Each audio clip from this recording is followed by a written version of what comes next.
Suasana damai di rumah sahabat Ansor di Madinah terputus oleh suara tiba-tiba yang menggetarkan hati. Sebuah panggilan datang dari luar, mencengkram keheningan dan memenuhi ruangan dengan ketegangan. Iblis pun berkata, "Wahai penghuni rumah, apakah kalian mengizinkan aku masuk? Ada keperluan yang harus aku sampaikan kepada kalian."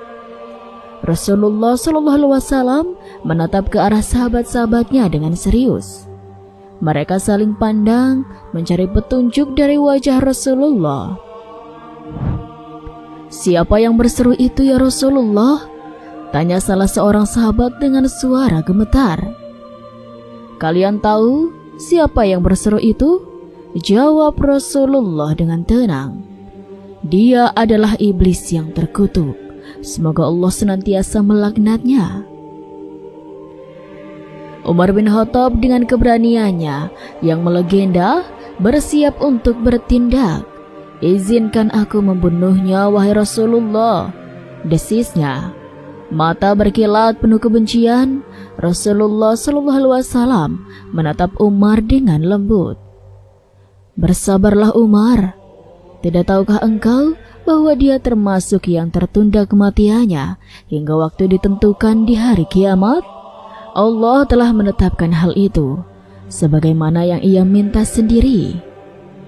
Dengan hati yang berat, Umar menuruti kata-kata Rasulullah. Namun ketegangan masih menggelayuti ruangan. Mereka semua merasakan kehadiran iblis di luar pintu. Rasulullah berbalik kepada para sahabatnya. "Bukakan pintu untuknya. Ini adalah perintah Allah Subhanahu wa Ta'ala. Dengarkanlah apa yang akan Dia sampaikan kepada kalian, dan renungkanlah setiap kata yang keluar dari bibirnya." Dengan hati-hati, salah seorang sahabat mengendurkan kunci pintu, dan ketika pintu terbuka, kegelapan menyelinap masuk, membawa dengan itu kehadiran iblis yang mengerikan, si penyesat umat manusia. Setelah sebuah momen berdebar-debar, pintu akhirnya dibuka dan kehadiran iblis masuk ke dalam ruangan kami. Saat dia melangkah masuk, kami bisa melihat dengan jelas rupa makhluk yang terkutuk itu. Dia adalah sosok tua bangka, sebelah matanya terluka dan buta, dengan dagunya tertutup oleh janggut kusut sebanyak 7 helai, yang panjangnya menyerupai rambut kuda.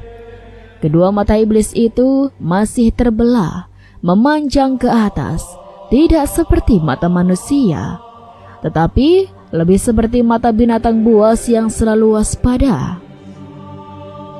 Kepalanya besar, menyerupai kepala gajah yang menguasai segalanya di atas tubuhnya.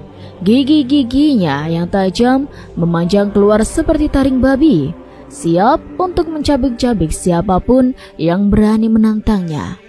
Bibirnya yang tebal dan mengerikan menyerupai bibir macan, siap untuk mengaum dengan kebengisan nyata terbendung.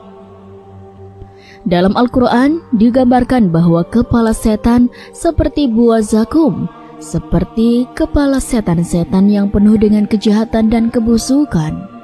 Itulah gambarannya hadapan kami.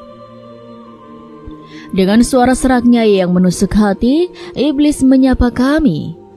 "Assalamualaikum ya jamaah," ucapnya dengan nada yang penuh kebencian. Rasulullah SAW dengan ketenangan yang luar biasa menjawabnya, "Assalamualaikum," seraya menambahkan, yang artinya keselamatan hanya milik Allah Subhanahu wa Ta'ala. "Wahai makhluk terlaknat, aku tahu engkau memiliki keperluan terhadap kami. Apa yang engkau inginkan?" Iblis dengan tatapan mata yang penuh tipu daya menjawab, "Wahai Muhammad, aku datang bukan karena keinginanku sendiri. Aku datang karena ada yang memerintah dan memaksaku datang kemari." "Siapakah yang memaksa dan memerintahmu?" tanya Rasulullah dengan tegas. Iblis menundukkan kepalanya. "Aku didatangi oleh malaikat utusan Tuhan yang Maha Agung. Dia berkata kepadaku, Allah Subhanahu wa Ta'ala menyuruhmu untuk datang kepada Rasulullah dalam keadaan hina dan tunduk. Engkau harus memberitahukan kepadanya segala tipu muslihat, godaan, dan rekayasa yang engkau lakukan terhadap Bani Adam. Engkau harus menjawab semua pertanyaan dengan jujur. Dengan kata-kata itu, iblis mengungkapkan maksud kedatangannya yang gelap dan penuh tipu daya. Rasulullah dan para sahabatnya pun siap untuk mendengarkan pengakuan setan itu. Siap menghadapi kebohongan dan godaan yang mungkin dilontarkan ke arah mereka. Allah Subhanahu wa Ta'ala menyampaikan ancaman yang kuat kepada iblis dengan firman-Nya yang agung. Demi kemuliaan dan keagunganku, jika engkau berbohong sekali saja dan tidak berkata dalam benar dalam memberikan jawaban yang benar kepada utusanku, niscaya Aku, Allah Subhanahu wa Ta'ala, jadikan kamu setan yang hancur menjadi debu yang dihempas oleh angin. Dan aku, Allah Subhanahu wa Ta'ala, puaskan musuhmu manusia. Maka bencana yang menimpamu itu. Takut akan ancaman tersebut, iblis pun tak memiliki pilihan selain untuk berkata jujur. Dalam ketegangan yang menyelimuti ruangan, mereka pun memulai dialognya. Iblis berkata kepada Rasulullah SAW, "Wahai Muhammad, aku datang kepadamu sebagaimana aku diperintahkan. Sekarang, tanyakanlah kepadaku apa yang ingin engkau tanyakan. Jika aku tidak memuaskanmu dengan jawaban yang jujur, pasti musuhku akan puas atas musibah yang menimpaku. Aku akan menjadi debu yang dihempas angin, dan tidak ada beban yang lebih berat bagiku daripada melihat para musuhku lega dengan apa yang menimpaku." Rasulullah SAW dengan bijaksana mulai mengajukan pertanyaan. "Jika engkau benar-benar jujur, beritahukanlah kepadaku, siapakah orang yang paling engkau benci?" Iblis dengan tegas menjawab, "Anak muda yang bertakwa, yang secara total menyerahkan seluruh jiwa dan raganya kepada Allah Subhanahu wa Ta'ala." Rasulullah SAW kemudian bertanya lagi, "Lalu siapa lagi?" Iblis menjawab tanpa ragu, "Orang alim yang berilmu dan wara, yang menjaga diri dari syubhat, dan orang yang penyabar." Rasulullah SAW terus menanyakan, "Dan siapa lagi?" Iblis menjawab dengan mantap, "Orang yang terus-menerus dalam keadaan suci, menjaga diri dari kotoran, yaitu orang yang selalu memperbaiki wudunya. Banyak ahli ibadah yang selalu dalam kondisi suci, memiliki wudu walaupun tidak akan melakukan sholat. Begitu juga orang yang selalu menjaga dan membersihkan hatinya dari sifat suudzon, rendah hati, dengki, dan sebagainya. Orang yang menghilangkan penyakit hatinya, karena orang yang selalu bersih badan hatinya serta bersih dari dosa selalu bertobat. Orang semacam itu dicintai oleh Allah Subhanahu wa Ta'ala." Dalam jawabannya, iblis secara tak terduga memberikan pengakuan tentang kebenciannya terhadap orang-orang yang bertakwa dan berusaha menjaga kesucian hati dan tindakan mereka. Rasulullah SAW dengan bijaksana yang tiada tara terus bertanya kepada iblis, ingin memahami bagaimana strategi setan tersebut dalam menggoda umat manusia dari berbagai sisi. Kemudian, jika mereka berpuasa, tanyanya ingin mengetahui bagaimana setan melihat praktik ibadah puasa untuk manusia. Iblis dengan ekspresi penuh kesedihan menjawab, "Aku terbelenggu sampai mereka berbuka puasa." Dalam arti membatalkan puasanya dengan makan dan minum atau melakukan perbuatan lain yang menyebabkan batal puasanya. Aku pun menjadi gila karena tidak tahu dari mana lagi aku akan memasukkan tipu daya. Semua pintu sudah tertutup. Bukankah dia sedang berkonsentrasi membaca talbiyah? Tetapi aku tetap mengintainya agar dia bisa takabur dalam beribadah. Rasulullah melanjutkan, dan jika mereka membaca Al-Quran?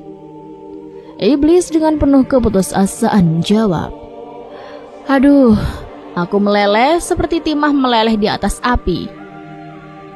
Rasulullah tak berhenti bertanya, "Lantas jika mereka berzakat?" Iblis merasa terpukul, seakan-akan orang-orang berzakat itu mengambil gergaji atau kapak dan memotongku menjadi dua. Bukankah ada 4 manfaat dalam zakat itu yang menjadikan orang yang melakukannya jauh dariku? Pertama, Tuhan menurunkan berkah atas hartanya.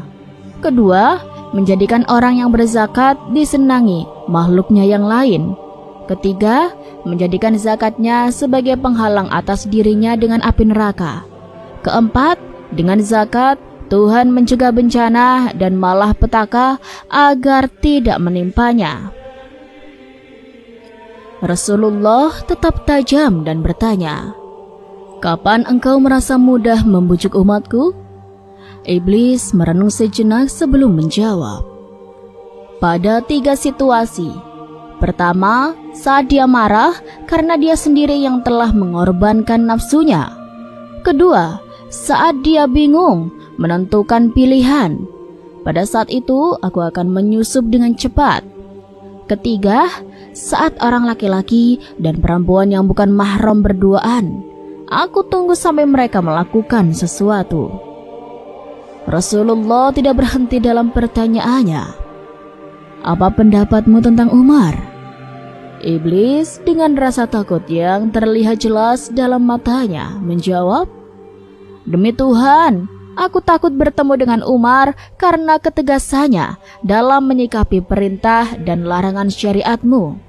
Rasulullah terus menanyakan, "Dan apa pendapatmu tentang Utsman?" Iblis dengan rasa malu yang tak terbendung menjawab, "Aku malu dengan orang yang para malaikat saja malu kepadanya." Rasulullah SAW terus memperdalam dialognya dengan iblis, ingin memahami lebih dalam tentang perjuangan manusia melawan godaan setan. "Apa pendapatmu tentang Ali bin Abi Thalib?" tanyanya, ingin mengetahui bagaimana iblis melihat sosok yang dicintai umat Islam. Iblis dengan wajah yang penuh kebencian menjawab, "Andai saja aku dapat selamat darinya dan tidak pernah bertemu dengannya, menukar dirinya kepala dengan kepala, tetapi dia sama sekali tidak pernah melakukan hal itu." Ali bin Abi Thalib terkenal cerdas. Sang iblis pun ingin menukarkan kepalanya. Rasulullah mengucapkan segala puji hanya kepada Allah yang telah membahagiakan umatku dan menjadikan engkau menderita sampai hari kiamat. Iblis pun membantah, Hei, tidak mungkin. Bagaimana mungkin umatmu akan bahagia sementara aku masih hidup dan tidak mati sampai hari kiamat? Bagaimana umatmu senang sementara aku masuk dalam diri mereka melalui aliran darah dan daging, sedangkan mereka tidak melihatku? Demi Tuhan yang telah menciptakan aku dan memberi aku waktu untuk menunggu sampai hari mereka dibangkitkan, akan aku sesatkan mereka semua. Lanjut iblis dengan keyakinan yang tak tergoyahkan. Rasulullah mengingatkan tentang ayat-ayat dalam Al-Quran yang menjelaskan tipu daya setan. Seperti yang terdapat dalam Al-Quran, "Aku akan menghalang-halangi mereka dari jalan Allah yang lurus. Aku akan datangi mereka dari semua jurusan, buka, belakang, kanan, kiri, dan orang yang bersyukur tidak dapat didatangi setan." Ya, betul, sahut Rasulullah mengingat-ingat ayat-ayat itu. Iblis melanjutkan dengan bangga, "Aku akan datangkan mereka dari muka, dari belakang mereka, dan engkau tidak akan mendapati kebanyakan dari mereka bersyukur atau bertaat. Siapa saja tidak terkecuali yang bodoh atau yang pandai buta huruf atau tidak kafir atau beriman kecuali bagi para hamba yang muklis seperti yang tertulis dalam Al-Quran. Rasulullah tetap teguh dalam pertanyaannya. Apa pendapatmu tentang Abid, orang yang tekun beribadah dari Bani Israel? Iblis tersenyum penuh tipu daya. Dia orang yang sangat tekun beribadah, namun akulah yang menggelincirkannya dengan berbagai cara dan jurus. Abid itu sangat tekun beribadah, namun dia kekurangan harta. Lalu sang iblis pun bercerita tentang cerita seorang Abid, orang yang gemar beribadah dari Bani Israel yang gemar beribadah. Abid itu adalah orang yang sangat tekun beribadah, namun dia kekurangan harta. Maka dia pasti menginginkan uang untuk kehidupannya.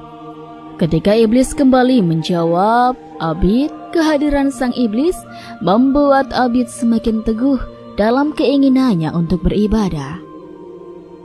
Sudahlah Abid, lebih baik engkau beribadah saja, kata iblis. Abid dengan tekad yang kokoh menjawab, bukankah yang akan aku kerjakan ini adalah bagian dari ibadah? Kalau engkau tetap menghalangiku, ayo, sekarang kita bertarung, dan siapakah di antara kita yang menang? Kedua makhluk itu pun bertarung dengan ganas, dan akhirnya pertarungan itu dimenangkan oleh sang Abid. Tubuh iblis diinjak oleh kaki Abid ketika hendak mengayunkan kapaknya. Namun, ketika Abid hendak mengayunkan kapaknya pada tubuh iblis yang telah diinjaknya, iblis pun meminta ampun dan berjanji jika akan menghalangi dakwahnya. Bahkan iblis berjanji akan membantunya. Setelah Abid menerima maaf dari iblis, maka iblis itu dilepaskan dari injakan kakinya. Namun iblis kembali merayu Abid. Jadi engkau ingin beribadah? Baiklah, kalau aku akan membantumu, engkau tidak akan pernah melakukan ibadah dengan bersedekah, bukan? Sedekah itu bagian dari ibadah. Abid yang awalnya skeptis menjawab, ya, cepat. Apa yang akan engkau lakukan untuk membantu saya? Iblis memberikan saran. Setiap bangun tidur, cobalah engkau lihat apa yang ada di bawah bantalmu. Engkau akan menemukan uang 1 dinar, dan dengan uang itu engkau bisa menyedekahkan sebagai ibadah. Abid pun memutuskan untuk percaya pada perkataan sang iblis. Ketika bangun tidur, dia mengangkat bantalnya, dan benar, di bawah bantalnya dia menemukan uang 1 dinar. Esokan harinya hal yang sama terulang kembali. Namun untuk hari ketiga, uang dinar yang dijanjikan itu tidak ada. Abid pun marah dan segera mengambil kapaknya untuk menebang pohon yang dijadikan sesembahan banyak orang. Di tengah perjalanan, Abid bertemu kembali dengan iblis, dan tanpa ragu dia menyatakan kebohongan sang iblis. Tanpa basa-basi, Abid mengajak iblis untuk bertarung sekali lagi. Kedua makhluk itu bertarung dengan penuh kekuatan. Namun kali ini iblis yang menang. Kenapa Abid sekarang kalah? Tanya Rasulullah kepada iblis, ingin memahami perubahan ini. Sebab dia tidak lagi ikhlas kepada Allah. Dia telah mengalihkan niatnya pada uang 1 dinar, sehingga kekuatan yang dimilikinya tidak seperti dulu. Keikhlasannya telah ternoda dan dia tidak merasakannya, jawab iblis. Dialog antara Rasulullah dan iblis pun berlanjut, mengungkapkan hikmah dan pelajaran yang mendalam tentang kesungguhan hati dan keikhlasan dalam beribadah kepada Allah Subhanahu wa Ta'ala. Rasulullah pun bertanya lagi kepada iblis, siapakah orang yang muklis itu menurutmu? Iblis pun menjawab dengan nada mengejek, apakah engkau tidak tahu, wahai Muhammad? Barang siapa cinta dirham dan dinar, maka dia tidak termasuk orang yang ikhlas untuk Allah. Jika aku melihat orang yang tidak suka dirham dan dinar, serta tidak suka puji atau pujian, maka aku tahu bahwa dia adalah orang yang ikhlas karena Allah. Oleh karena itu, aku tinggalkan dia. Sesungguhnya, orang yang cinta harta adalah ujian, dan hatinya tergantung kepada nafsu atau syahwat dunia. Dia lebih rakus dari orang yang aku jelaskan kepadamu. Tahukah engkau bahwa cinta harta termasuk salah satu dosa besar, wahai Muhammad? Tahukah engkau bahwa mencintai kedudukan dan kesombongan termasuk dosa besar, wahai Muhammad? Lanjut iblis dengan penuh keangkuhan. Tahukah engkau bahwa akulah yang memalingkan niat para pemimpin dari umatku? Mula-mula mereka memikirkan umat dan amanah, tapi lama-lama mereka hanya memikirkan dirinya sendiri dan keluarganya. Sampai akhirnya mereka menjadi rakus dan semua milik rakyat dikuasai. Dan itu semua adalah kepandaianku Muhammad. Tambah iblis dengan bangga. Ketahuilah bahwa aku punya 70.000 anak. Setiap anak dari mereka mempunyai 70.000 setan. Di antara mereka telah aku tugaskan untuk menggoda golongan ulama, golongan pandai, sebagian lagi untuk menggoda anak muda, sebagian lagi untuk menggoda orang tua, dan sebagian lagi menggoda orang-orang yang lemah. Tidak ada perbedaan di antara kami, ujar iblis dengan suara penuh penyesalan. Sementara anak-anak kecil mereka bermain apa saja yang mereka kehendaki bersamanya. Sebagian telah aku tugaskan untuk menggoda orang-orang yang rajin beribadah, sebagian lagi untuk kaum yang menjauhi dunia atau zuhud. Orang-orang zuhud pun tetap digoda setan dengan kesulitannya. Setan itu masuk ke dalam dan luar diri mereka, dari suatu keadaan ke keadaan yang lain, dari satu pintu ke pintu yang lain. Mereka mempengaruhi manusia dengan banyak sebab. Setan mengambil keikhlasan mereka dan menjadikan mereka menyembah Allah tanpa rasa ikhlas. Iblis menjelaskan dengan rinci. Tahukah engkau kisah seorang pendeta yang beribadah secara ikhlas selama 70 tahun sehingga orang yang sakit menjadi sehat berkat dakwahnya?